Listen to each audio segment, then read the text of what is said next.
Hello. आज मैं आपको जो एडवाइस दूंगी, जो टिप दूंगी, वो बहुत ही काम की टिप है।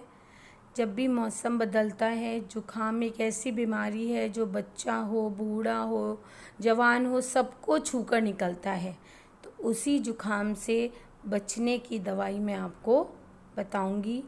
उसके लिए जो लोग दवाई नहीं लेना चाहते, मेडिसिन खाने से परहेज करते हैं, या फिर काढ़ा नहीं पीना चाहते बच्चे, तो उस केस में आप क्या करें।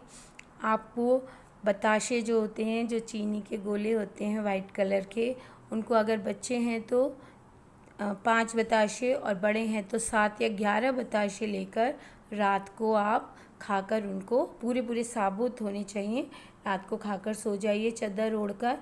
और ऐसा आप 3 दिन करेंगे ना, आपका जुकाम बिल्कुल छूमंतर हो जाएगा। जुकाम रहेगा ही नहीं। बस शर्त यह है कि आपको एक तो उनको खाकर कुछ खाना नहीं है, चादर ओढ़ के लेट जाना है, और पानी तो बिल्कुल नहीं पीना। इतना आराम मिलेगा आपको कि आगे से आप दवाई को, जुकाम अगर होगा तो दवाई की तरफ देखेंगे ही नहीं। धन्यवाद।